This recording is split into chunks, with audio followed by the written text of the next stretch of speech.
Morning. So, I watched 2000 Mules and just had some thoughts in reaction to that.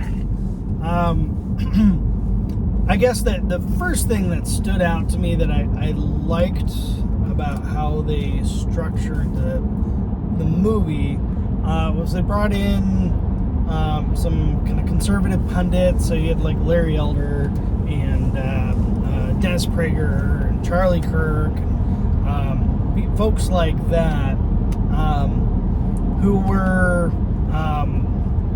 on record saying basically that the election of Joe Biden was legitimate, and I mean, while there might have been some shenanigans around the edges, we need to move on, right? And that the big thing was that, like, if you're going to make a big claim like that, you need really compelling evidence to say that there was some sort of broad systemic issue with the outcome.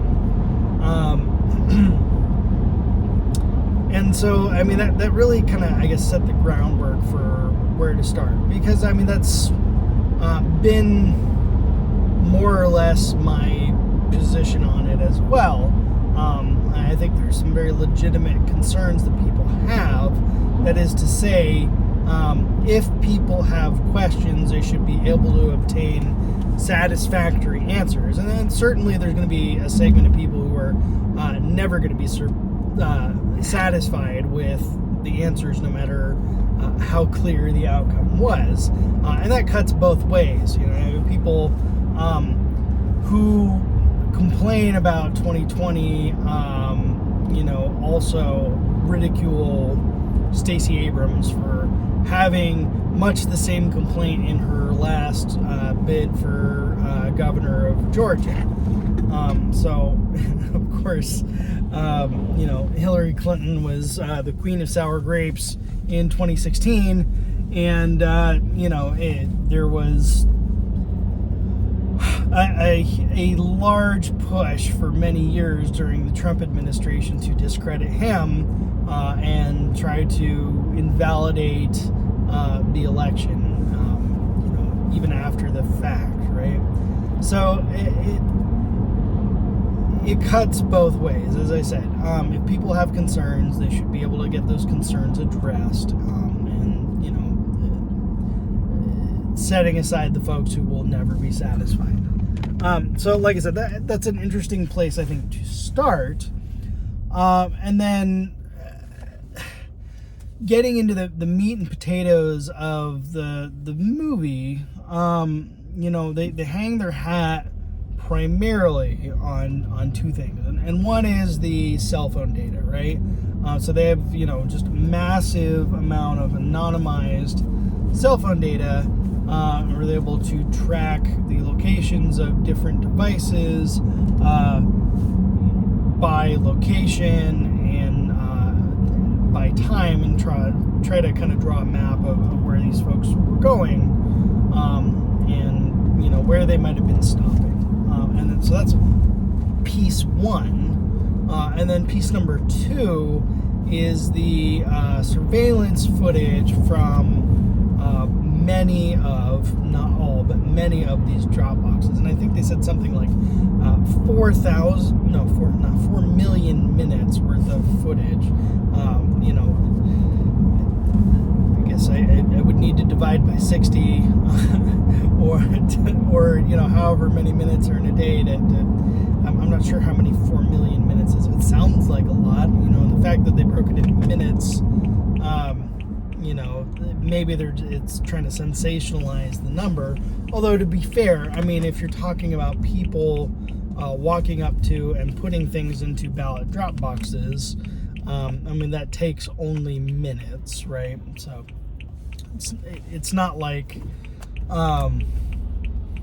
there couldn't be a lot going on in 4 million minutes worth of footage, although, just based on experience, footage is, largely dull to look at, and usually there's not a whole lot going on, and it's, a few moments in a clip that you're really kind of keying in on.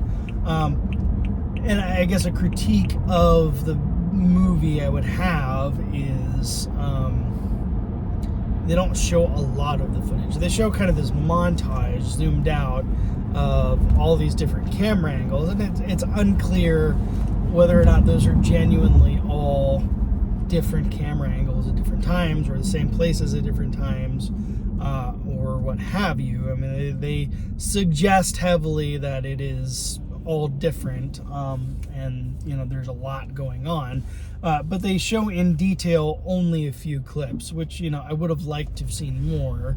And granted, it's an hour and a half movie, so they have a lot of ground to cover, but I wonder when and how more of that would be made available to look at in detail. And to be sure, they probably picked out kind of the most egregious and obvious examples of something not above board happening, right? But piece number one, like I said, is the cell phone data, and piece number two is kind of cross-referencing that with the video. That is to say, device shows person was at such and such a place, such and such a time, say the library Dropbox at 2 a.m., right? And then you pull up the security video from the library Dropbox and see person walk up and stuff 5-10 ballots into the Dropbox, right? And then they have cell phone data to show that these people visited multiple locations, and the suggestion is that they also are on camera dropping ballots at other locations. And an interesting thing that they did in the movie was they talked about a cold murder, and how they use cell phone data to identify potential suspects and then bring that to the authorities, and then sometime after that, the authorities made a couple of arrests. So the suggestion being they used the cell phone data to help law enforcement solve a murder. It's unclear, if that is the case, and they may not have access to that, because like I said, the cell phone data is anonymized, and so there's no way to know for sure, who it was that authorities arrested. But basically they said, hey, shooting happened at this place at this time. There's only these devices in that area at that time. So realistically, the shooter could only be one of these three people. Again, assuming that pretty much everybody is carrying some sort of device that's pinging off cell phone towers, which it's not a totally unreasonable assumption, although there are people who don't have cell phones, but as a rule, I would say most people do have some sort of device, and I would say that with some level of certainty, having been through the pockets of many people, more so than your average Joe. And so I don't interact a whole lot with cell phone data at that kind of meta-analytical level, but I do interact with cell phone info to some extent, and I know, based on information I've had from investigations that I've been adjacent to, let's say, that that is something that is done, that is real, right? You are able to develop suspects based on those cell phone data analytics, and especially when you're talking about the wee hours of the morning, right? Like I said, 2 a.m., 4 a.m., when there's not a whole lot of people moving around, and you're, again, able to cross-reference that with footage, and the footage they used in 2000 Mules was publicly available, because these drop boxes were required in some places by law to be filmed. And they also go over the suspicious, lack of video where it's supposed to be, although I don't know how suspicious that is, again, considering just the poor quality of many surveillance cameras that I deal with fairly regularly.